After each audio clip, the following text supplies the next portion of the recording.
দোয়া করবেন ভাইজান।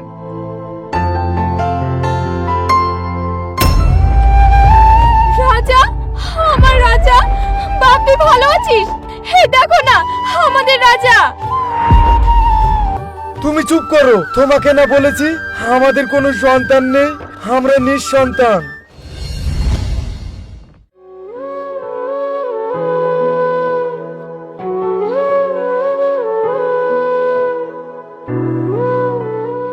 চাচা, ও চাচা, যাবেন? কোথায় যাবে মা? রায়পুরে। কত টাকা ভাড়া দিতে হবে? তোমার যা মনে হয় তুমি তাই দিও। কিন্তু আপনার চেহারা দেখে তো মনে হচ্ছে আপনি ঠিকঠাক খাওয়া দাওয়া করেন না। আপনি আমাকে ঠিক মতো ইফতারের আগে বাড়ি পৌঁছে দিতে পারবেন? আসলে হয়েছে কি মা, ওই সেহরির সময় ঠিকঠাক খাবার খেতে পারিনি। 4টি পান্তা ভাত আর একটা কাঁচা লঙ্কা দিয়ে অল্প দুটো ভাত খেয়েছি, সেজন্য শরীরটা একটু খুব খারাপ করছে। তার উপরে আবার একটু রোদ বেশি পড়ছে। তুমি চিন্তা করো না মা, আমি তোমাকে ঠিকঠাক বাড়িতে পৌঁছে দেব। তার উপরে আবার আজকে রোদটা বেশি পড়ছে।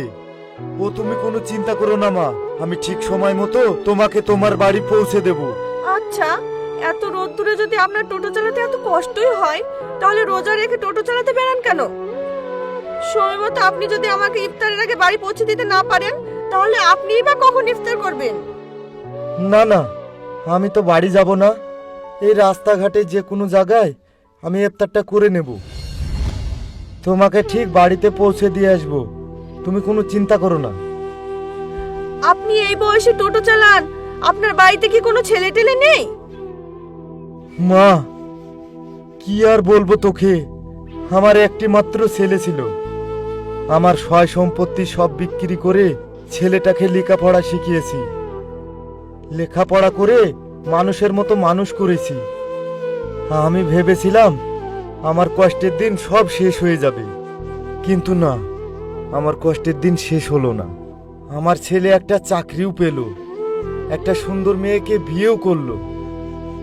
তারপর থেকে আমার আর তোমার চাচির কোনো খোঁজ খবর নিল না। ছি, এরকম সন্তান থাকার থেকে না থাকা অনেক ভালো। লজ্জা করে না নিজের বাবা মাকে ভুলে যেতে? না মা, না, এসব তুমি কি বলছো? তুমি এইভাবে বলো না। ছেলে যতই খারাপ হোক, বাপ মায়ের কাছে সন্তানের ভালোবাসা কখনোই ফুরায় না। আমি চাই আমার ছেলে সব সময় সুখে থাকুক, শান্তিতে থাকুক। আমাদের কষ্টে কি আসে যায়? বাপ মা তো হয় কষ্ট করারই জন্য।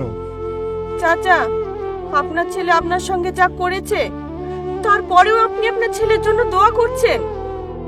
বাবা মায়ের ভালোবাসা আসলেই আপনাদের মতো লোকদের দেখেই বোঝা যায়। আমি সব সময় দোয়া করি সে যেন ভালো থাকে, আমাদের হায়াত দিয়ে সে যেন দিন কায়েম করে। ঠিক আছে, চলেন।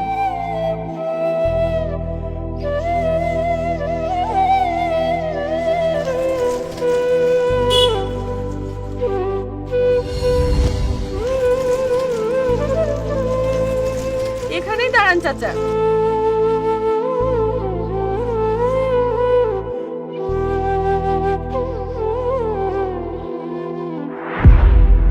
কি হলো মুন্নি, তোমার আসতে এত দেরি কেন? সেই কখন থেকে ফোন করছিলাম, তোমাকে ফোনে পাচ্ছি না। আরে আমার ফোনটা তো ব্যাগে ছিল, সাইলেন্ট করা ছিল, সেই জন্য শুনতে পাচ্ছিলাম না।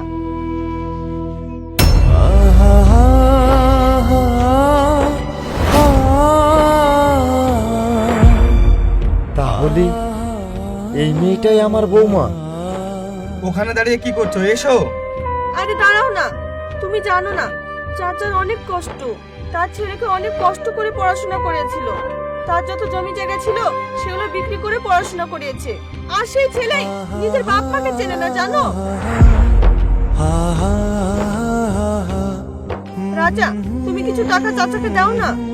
চাচা, এই টাকা দিয়ে আপনি কিছু বাজার করে নিয়ে। ঠিক আছে, আমি দিচ্ছি।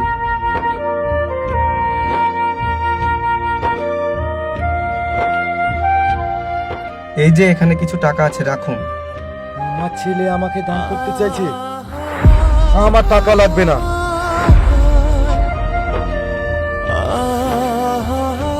কি ব্যাপার চাচা, আমার হাজবেন্ড আপনাকে টাকা দিতে চাইছে, আপনি টাকা নিচ্ছেন না কেন? না, আমি টাকা নিতে পারবো না। আমি আমার বাড়িতে যদি 7 দিন না খেয়ে থাকি তবুও টাকা নিতে পারবো না। কেন চাচা, এ টাকায় কি সমস্যা আছে? এ টাকা আপনি নিতে পারবেন না কেন? না, এ টাকা আমি নিতে পারবো না। এই টাকা নিয়ে যদি আমার স্ত্রীর জন্য বাজার করে নিয়ে যায়, সে যদি জানতে পারে এই টাকার খাবার, তাহলে সে খাবার আমাদের গলা দিয়ে নামবে না। তুমি আমাকে ক্ষমা করে দিও মা, আমি তোমার স্বামীর টাকা নিতে পারবো না, নিতে পারবো না।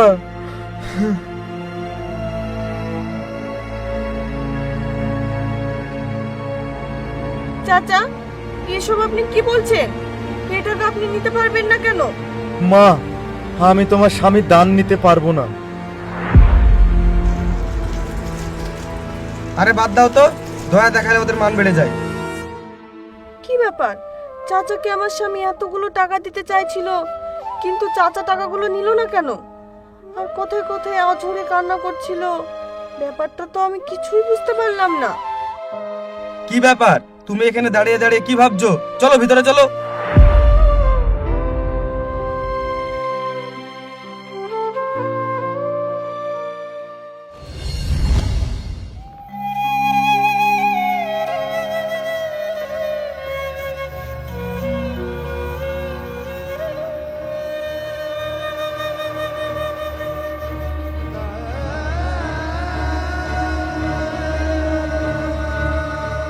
কি গো, কাল তুমি কোথায় ছিলে? কি হলো, কথা বলছো না যে? আর তোমার নাক মুখের এই অবস্থা কেন?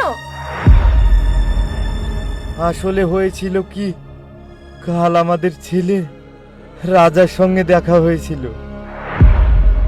কি, আমাদের রাজের সঙ্গে তোমার দেখা হয়েছে? ও কেমন আছে? ও তোমার সঙ্গে কথা বলেছে?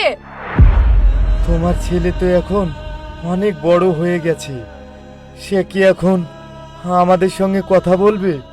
ওর চেহারা দেখে মনে হলো ও অনেক ভালো আছে। জানো, আমাদের রাজার বউটা অনেক ভালো, কালকে আমার টোটোয় উঠেছিল। তুমি তুমি আমাদের বৌমার কাছে পরিচয় দিয়েছো? না না, আমি যে বৌমার কাছে পরিচয় দিইনি, আমি যে রাজার বাবা। জানো, আমাদের রাজা আমাকে 2000 টাকা দান দিতে চেয়েছিল, আমি ও টাকা নিইনি। ও টাকা আমার দরকার নেই, আমার দরকার নেই, আমার লাগবে না, লাগবে না। যে সন্তান তার বাবা মায়ের কোনো খোঁজ খবর রাখে না, সেই সন্তানের দান আমাদের লাগবে না। ওর দান না নিয়ে তুমি খুব ভালো করেছো।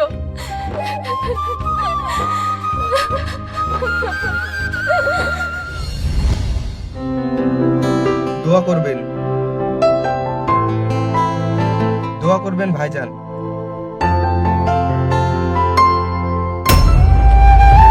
রাজা, আমার রাজা, বাপি ভালো আছিস?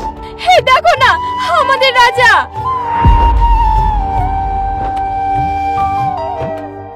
আমাদের রাজা গরিব মানুষ থেকে ইফতার দিচ্ছে। ফোনটা রাখতো, এটা তো সেই টোটোওয়ালা চাচাটা না? আরে আরে তুমি চুপ করো, আমার ওয়াইফ এখানেই আছে। এটা যদি কোনো মতো জানতে পারে যে আমার বাবা মা রাস্তাঘাটে ইফতার চেয়ে খায়, তাহলে আমার মান সম্মান কিছু থাকবে?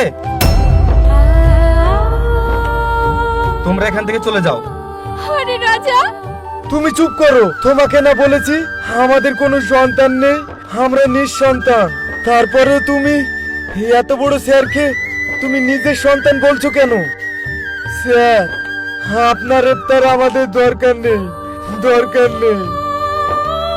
চলো।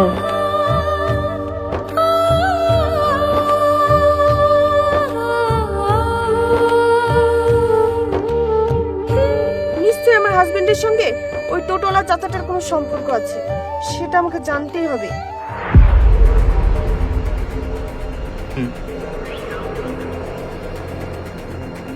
এই তুমি কোথায় যাচ্ছ? তুমি একটু ইফতারগুলো দাও, আমি একটু ওদিক থেকে আসছি। ঠিক আছে, যাও।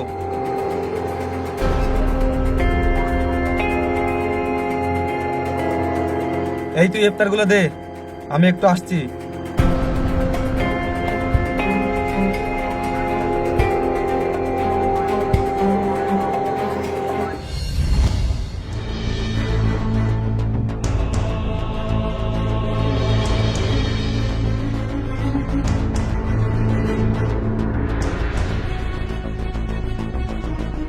চাচা দাঁড়ান।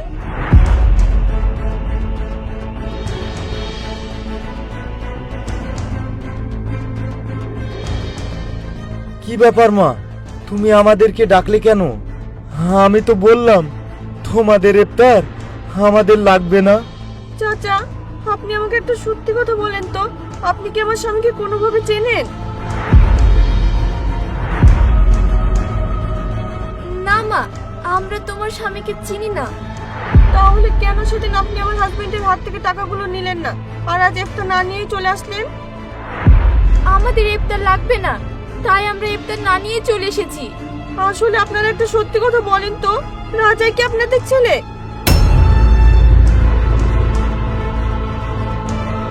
না না, আমাদের কোনো ছেলে নেই, আপনি আমাদেরকে যেতে দিন। না, আপনারা মিথ্যা কথা বলছেন, আপনাদের ছেলেই রাজা। হ্যাঁ, আমার ছেলেই রাজা।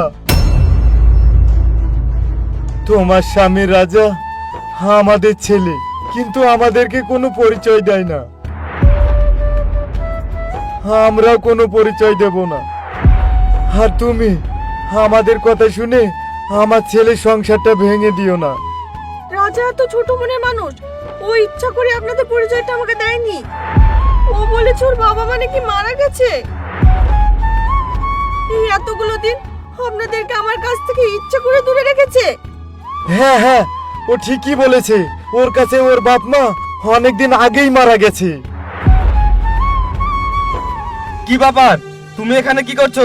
আমার ইফতার দিয়ে শেষ হয়ে গেছে, চলো।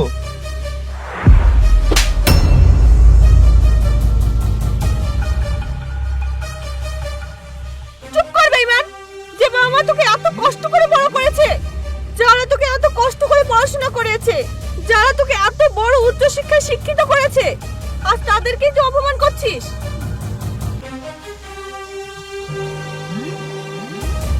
আজ তুই সেই বাবা মাকে ভুলে গেছিস, আর তুই আমাকে এতদিন ধরে বলে আসছিস তোর বাবা মা নাকি মারা গেছে।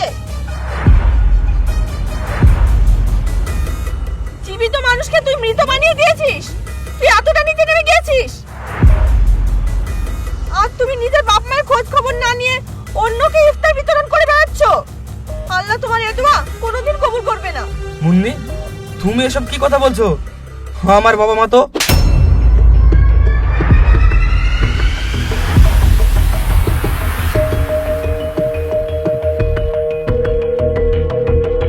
চুপ বেঈমান, আর একটা মিথ্যা কথা বলবি না। তোর বাবা মা এখনো মারা যায়নি, তুই ইচ্ছা করে তাদের কোনো খোঁজ খবর নিসনি।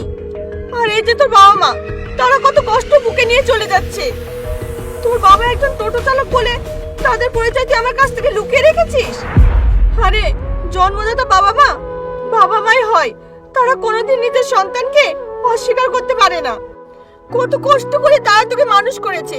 আর একটিবার ভেবে দেখ, বাবা মা ছাড়া কোনোদিনই কোনো সন্তান পৃথিবীর আলো দেখতে পারে না।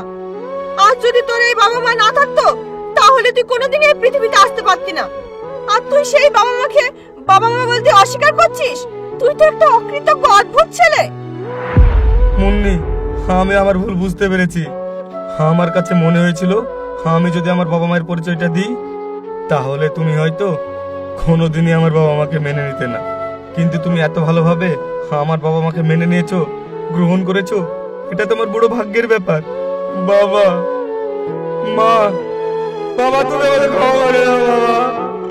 বাবা, বাবা তুমি আমাকে ক্ষমা করে দাও। বাবা, উঠ বাবা। বাবা তুমি আমাকে ক্ষমা করে দাও। বাবা, বাবা, ছেলে যত অপরাধী করুক, বাবা মা তাকে মাপ না করে থাকতে পারে? বাবারে, তোর উপরে আর আমাদের কোনো অভিযোগ নেই। বাবা মা, চলো আজকে আমরা একসঙ্গে ইফতার করব, আর তোমরা আমার সঙ্গেই থাকবে। চলেন বাবা মা, আজকের পর থেকে আপনারা আমাদের সঙ্গেই থাকবেন।